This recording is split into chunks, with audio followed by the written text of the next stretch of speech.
স্বাগত ডিবিসি দেশের সংবাদে আপনাদের সাথে আছি অর্ঘমিত্র তরফদার। এবার জানাবো খবরের বিস্তারিত। রাত হলেই যমুনা সেতুর পশ্চিম সংযোগ মহাসড়কে ছিনতাই ও ডাকাতি আতঙ্ক নিয়ে চলাচল করতে হচ্ছে চালক ও যাত্রীদের। সিরাজগঞ্জ অঞ্চলের মহাসড়কে মাঝে মধ্যেই ঘটছে ছোট বড় ছিনতাই ও ডাকাতির ঘটনা। যদিও ঈদযাত্রা নির্বিঘ্ন করার পাশাপাশি ডাকাতি বন্ধে মহাসড়কে কাজ করছে পুলিশ এবং সেনাবাহিনী। সম্প্রতি দেশের বিভিন্ন মহাসড়কে যাত্রীবাহী ও পণ্যবাহী যানবাহনে ছিনতাই ও ডাকাতির ঘটনা বাড়ছে। উত্তর ও দক্ষিণবঙ্গের প্রবেশদ্বার হিসেবে যমুনা সেতুর পশ্চিম সংযোগ মহাসড়কে প্রতিনিয়তই ২২ জেলার দূরপাল্লার যানবাহন চলাচল করে। ঈদ আসলে তা বেড়ে যায় কয়েক গুণ। তবে সম্প্রতি রাত হলেই ছিনতাই ডাকাতির ঝুঁকি নিয়ে চলাচল করতে হচ্ছে এই মহাসড়ক ব্যবহারকারীদের। কখনো গাড়িতে ঢিল ছুঁড়ে, কখনো গাড়ির চাকার নিচে তারকাটা ফেলে অথবা ছদ্মবেশে বিভিন্ন জায়গা থেকে যাত্রী বেশে বাছে ওঠে ডাকাতরা। সুযোগ বুঝে চালক ও যাত্রীদের অস্ত্রের মুখে জিম্মি করে সর্বস্ব লুটে নিচ্ছে তারা। তাই নজরদারি বাড়ানোর পাশাপাশি যাত্রীদের নিরাপত্তা দেওয়ার দাবি সড়ক ব্যবহারকারীদের। রাস্তাটা খুবই ঝুঁকিপূর্ণ। কড্ডার মোড়ে ডাকাতি হয়, রাত্রেবেলা গাড়িতে ঢিল মারে। আমার এই গাড়িতে কয়েকদিন আগে ঢিল মারছিল। এমন সময় যাত্রী সাথে উঠে সামনে বসে ড্রাইভারের সাথে গল্প করতেছে, এত যাত্রীরা বুঝে যে এর সাথে শ্রমিক জড়িত। রাস্তার নিরাপত্তা চাই। রাস্তাতে বিভিন্ন চুরি ডাকাতি রাহাজানি এগুলো ঘটতেছে। আমরা পেপার পত্রিকা ফেসবুকে অলওয়েজ টাইম দেখতেছি।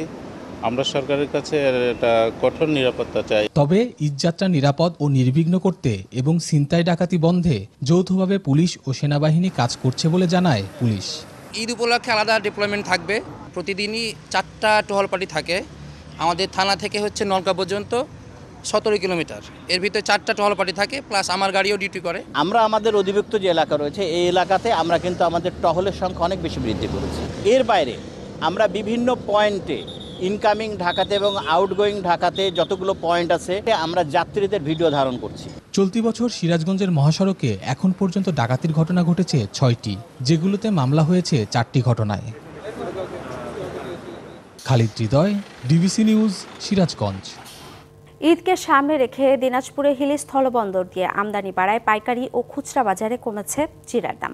প্রতিদিন 8 থেকে 10 ট্রাক জিরা আমদানি হচ্ছে। প্রতি টন আমদানি হচ্ছে $2,500। আমদানিকারকরা বলছেন ভারতে দাম কমায় আমদানি বেড়েছে এবং বাংলাদেশের বাজারে দাম কমতে শুরু করেছে। গত বছর এ সময় জিরা বিক্রি হয়েছে প্রতি কেজি 675 থেকে 680 টাকা দরে। এখন সেই জিরাই পাইকারি বাজারে 550 থেকে 560 টাকা কেজি, আর খুচরা বাজারে বিক্রি হচ্ছে 580 থেকে 600 টাকা কেজি দরে। প্রতি কেজিতে দাম কমেছে 125 টাকারও বেশি। হিলি কাস্টমস জানিয়েছে আমদানি করা জিরা দ্রুত বাজারজাত করতে ছাড়পত্র দেওয়া হচ্ছে। হিলি স্থলবন্দর দিয়ে চলতি বছরের 1 মার্চ থেকে 23 মার্চ পর্যন্ত জিরা আমদানি হয়েছে 2845 মেট্রিক টন। থাকার জায়গা নেই, ঘরে খাবার নেই, তাই ঈদের আনন্দও নেই সাতক্ষীরার প্রতাপনগরের 4 গ্রামের 3 শতাধিক পরিবারের। গেল কয়েক বছরে নদী ভাঙনে ভেসে গেছে বসতভিটা, নেই মাথা গোজার ঠাই। বাধ্য হয়ে বেড়িবাঁধের স্লাভে ঝুপড়ি ঘরে অর্থাহারে দিন কাটছে তাদের। তবে এসব পরিবারকে সরকারি আশ্রয়ণ প্রকল্পের আওতায় পুনর্বাসনের চেষ্টা চলছে বলে জানান স্থানীয় জনপ্রতিনিধি। ঝড়, বন্যা, জলোচ্ছ্বাস ও নদী ভাঙনের মতো বড় দুর্যোগের সাথে লড়াই করেই বেঁচে থাকতে হয় সাতক্ষীরার উপকূলীয় উপজেলা শ্যামনগর ও আশাশুনের কয়েকটি ইউনিয়নের বাসিন্দাদের। বরাবর নদী ভাঙনে ভিটেমাটিহীন হয়ে পড়ে এই অঞ্চলের শত শত মানুষ। গেল কয়েক বছরে নদী ভাঙন ও প্রাকৃতিক দুর্যোগে বিলীন হয়েছে 70 কোহিনুর সর্দারের পৈতৃক ভিটাবাড়ি।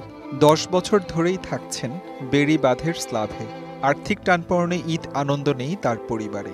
না পাগল, লাইটের কেনাকাটা করবো কি দি, টাকা পয়সা নেই, কিছু কিনে কেটে নিতে পারে। 5 বিঘি জমি ছিল, সব নদীতে গেওয়া রয়েছে, এখন থাকার জায়গাও নেই। এইখানে তো 280 পরিবারের মতন এই রাস্তার সাইড অবদার উপর এইখানে ছিল, বসবাস করত। এখন তারা স্থানান্তর হয়ে অন্যত্র চলে গেছে। শুধু কোহিনুর সর্দারই নয়, সাতক্ষীরার উপকূলীয় 3টি গ্রামের 3 শতাধিক পরিবার বিগত 10 বছরে ফিরতে পারেনি পৈতৃক ভিটায়। দুবেলা খাবার জোটানোই এখন কষ্টসাধ্য, তাই ঈদ আনন্দ নেই এসব পরিবারেও। ইনকাম না থাকলে আনন্দ কোথা থেকে আসবে? ঈদের কি করবো, আল্লাহ যা রেখেছে তাই হবে। আল্লাহ যে কি রেখেছে না রেখেছে আগে তো বলা যাবে না, 6-7 দিন সামনে। ঈদ উপলক্ষে সরকারি বরাদ্দ দেওয়ার পাশাপাশি সবাইকে স্থায়ী আশ্রয়ণ প্রকল্পে নিয়ে আসার চেষ্টা চলছে, জানান স্থানীয় জনপ্রতিনিধি। আমরা ঈদের জন্য আমরা যত সম্ভব, সরকারও 10 কেজি করে চাউল দিচ্ছে, আমার ইনানে 885 জন, এবং টিসিবির চাউল ডাউল তেল পাচ্ছে এবং রেশনের চাউলও পাচ্ছে। পরিবার পরিজন নিয়ে স্থায়ী ঠিকানায় যেতে সহায়তা করবে সরকার, এমন প্রত্যাশা ভুক্তভোগীদের। DVC news desk. সারা দেশে শেষ মুহূর্তে জমে উঠেছে ঈদবাজার। চলছে জমজমাট কেনাবেচা। বাহারি পোশাকের পসরা সাজিয়েছেন দোকানিরা, পছন্দের জামা কাপড় কিনছেন ক্রেতা। নিরাপত্তা নিশ্চিতে ব্যবস্থা নিয়েছে আইনশৃঙ্খলা বাহিনী। সন্ধ্যার পর থেকে মধ্যরাত পর্যন্ত ক্রেতা সমাগম কক্সবাজারের বিপণী বিতান, মার্কেট ও ফুটপাতে। ভিড় বেড়েছে প্রসাধনী, জুতা ও অলংকারের দোকানে। বাকি দিনগুলোতে বেচাকেনা আরও জমে উঠবে আশা ব্যবসায়ীদের। অন্যান্য বছরের তুলনায় এবছর খুব শান্তিপূর্ণ বেচা বিক্রি হচ্ছে এবং এখন লোক সমাগম বেশি। দাম নাগালের মধ্যে আছে বলছেন ক্রেতারা। আমার কাছে রিজনেবলই লাগছে, আর মেগা মার্টে তো আমি প্রায় আসি, রিজনেবল দাম পাই বলেই আসি। পথচারীদের যাতায়াত নির্বিঘ্ন করতে ট্রাফিক পুলিশের পাশাপাশি কাজ করছে স্বেচ্ছাসেবীরাও। মার্কেট ওয়ারি এবং দোকান মালিক ফেডারেশন এবং বৃহত্তর পানবাজার রুট সমিতি সবাই মিলে মার্কেট প্রস্তুতিটা কীভাবে আমরা নিতে পারি প্রথম থেকেই আমরা নিয়েছিলাম। দায়িত্ব পালন করছেন আইন শৃঙ্খলা বাহিনীর সদস্যরা। আমাদের ফুটপাতে পেট্রোল থেকে শুরু করে আমাদের এখানে 5 থেকে 6টি মোবাইল পেট্রোল ওখানে কাজ করবে রাতের বেলা বিশেষ করে। সকাল থেকে গভীর রাত পর্যন্ত বেচাকেনা চলছে ঠাকুরগাঁও শহরের চৌরাস্তা, বাস স্ট্যান্ড, রোডবাজার সহ বিভিন্ন বিপণী বিতানে। ক্রেতাদের নিরাপত্তায় গুরুত্বপূর্ণ এলাকায় মোতায়েন রয়েছে অতিরিক্ত পুলিশ। বাজার কেন্দ্রিক এখানে পুলিশ মোতায়েন আছে, রাস্তায় যাতে তারা নির্বিঘ্নে আসা যাওয়া করতে পারেন সেটার জন্য আমাদের টহলের ব্যবস্থা আছে। রোজার শুরু থেকেই জমজমাট গাজীপুরের ঈদবাজার। ছুটির দিন মধ্যরাত পর্যন্ত চলছে কেনাকাটা। তবে এবার কাপড়ের দাম কিছুটা বেশি, অভিযোগ ক্রেতাদের। বর্তমান যে কেনাকাটার দাম একটু বাড়তি আছে, পোশাক থেকে এবার একটু বেশি দেখতেছি। হীরামন, আফগান সহ পাকিস্তানি 3 পিসকে প্রাধান্য দিচ্ছেন ফ্যাশন সচেতন নারীরা। হীরামাটি নামক একটা ড্রেস রয়েছে যেটা খুবই জনপ্রিয়তা অর্জন করেছে। আদার আইটেমগুলোর উপর মহিলাদের খুবই ঝোঁক দেখা যাচ্ছে। উৎসবের কেনাকাটা ও আনন্দ নির্বিঘ্ন করতে চুরি ছিনতাই রোধে তথ্য দিয়ে সহযোগিতা করার আহ্বান পুলিশের। Shakib Al Hasan, DBC news desk. টানা ছুটিতে রাজধানী ছাড়তে শুরু করেছে মানুষ। আজ থেকে পুরো দমে শুরু হয়েছে ঈদযাত্রা। তবে ঢাকা টাঙ্গাইল যমুনা সেতু মহাসড়কে এখনও যানবাহনের চাপ দেখা যায়নি। ভোর থেকে মহাসড়কে যানবাহনের চাপ কম দেখা যায়, বেড়েছে ব্যক্তিগত যানবাহন চলাচল। এদিকে জীবনের ঝুঁকি নিয়ে খোলা ট্রাক ও পিকআপ ভ্যানে করে গন্তব্যে পৌঁছাতে দেখা গেছে যাত্রীদের। অন্যদিকে বাড়তি ভাড়া আদায়ের অভিযোগ রয়েছে পরিবহন চালকদের বিরুদ্ধে। হাইওয়ে পুলিশ জানিয়েছে সকাল থেকে মহাসড়কে কিছুটা যানবাহন কম লক্ষ্য করা গেলেও বিকেল নাগাদ মহাসড়কে চাপ বাড়তে পারে।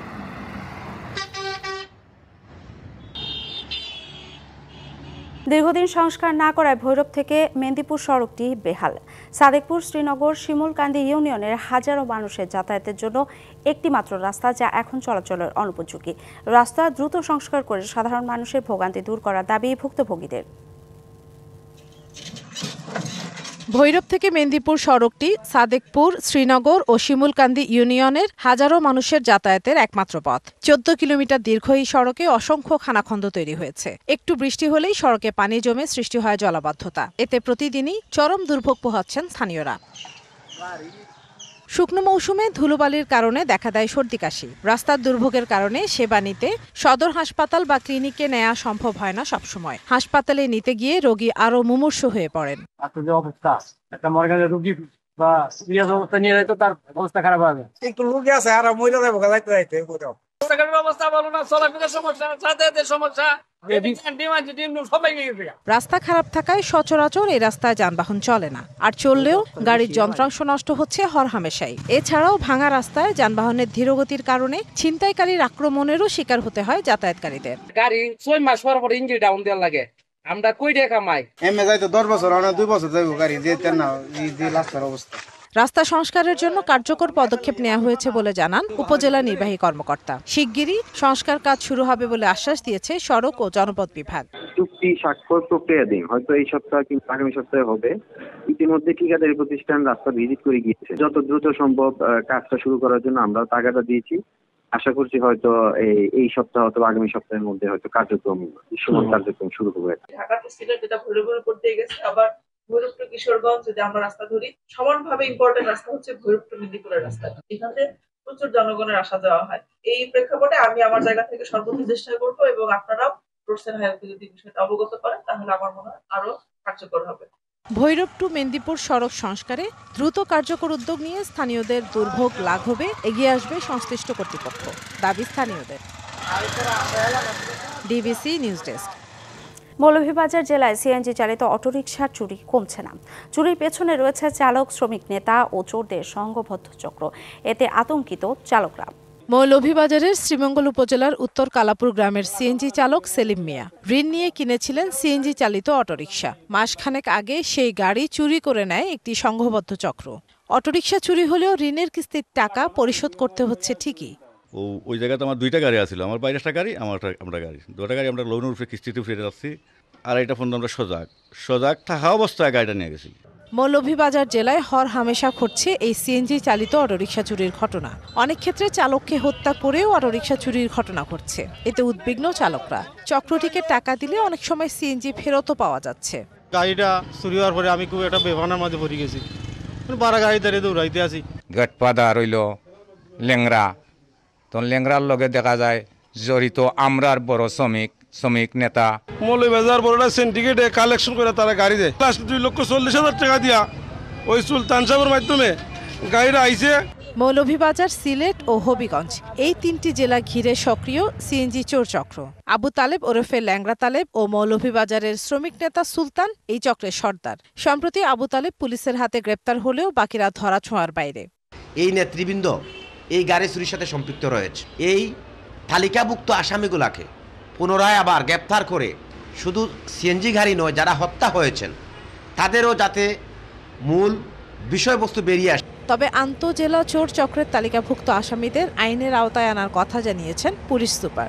আমাদের আভিযানিক কার্যক্রম অব্যাহত রেখেছে। সিএনজি যারা ক্রয় বিক্রয়ের সঙ্গে জড়িত আমরা তাদেরকেও খুঁজে বের করার চেষ্টা করতেছি এবং কোন জায়গায় গিয়ে তারা এটাকে আবার পরিবর্তন করতেছে সেগুলোর এই সংশ্লিষ্টতা আমরা খুঁজে পাচ্ছি। পরিবহন শ্রমিক ইউনিয়ন জানায়, গত 2 বছরে মৌলভীবাজার জেলায় সিএনজি চালিত অটোরিকশা চুরির ঘটনা ঘটেছে শতাধিক। DBC news desk. ফেরি ও নাব্য সংকটে ভোলা লক্ষ্মীপুর নৌ রুটে ব্যাহত হচ্ছে ফেরি চলাচল। ডুবোচরের কারণে পারাপারে লাগছে অতিরিক্ত সময়। ভোলার ইলিশ ঘাটে আটকা থাকছে বহু যানবাহন। এর মধ্যে তরমুজের ট্রাকের সংখ্যাই বেশি। পচে নষ্ট হচ্ছে সে তরমুজগুলো। এতে বড় ক্ষতির মুখে ব্যবসায়ী ও কৃষক। দেশের দক্ষিণাঞ্চলের মানুষের জন্য গুরুত্বপূর্ণ যোগাযোগ মাধ্যম ভোলা লক্ষ্মীপুর নৌরুট, কিন্তু গেল কয়েক বছর ধরেই ডুবোচর ও তীব্র নাব্য সংকট দেখা দিয়েছে মেঘনা নদীতে। ভোলার ইলিশাঘাটের কাছে ও মজু চৌধুরী ফেরিঘাট সংলগ্ন চরমনি এলাকায় ডুবোচরে বিঘ্ন ঘটছে ফেরি চলাচলে। অতিরিক্ত পথ ঘুরে যেতে হওয়ায় বাড়ছে খরচ। মালামাল পৌঁছানো যাচ্ছে না গন্তব্যে, আছে ফেরি সংকটও। এতে ভোলার ইলিশাঘাটে যানবাহনের দীর্ঘ সারি। ফেরির জন্য অপেক্ষা করতে হয় টানা কয়েকদিনও। গরমের কারণে পচে নষ্ট হচ্ছে তরমুজ। ফেরিতে আমরা খুব দুর্ভোগে আছি।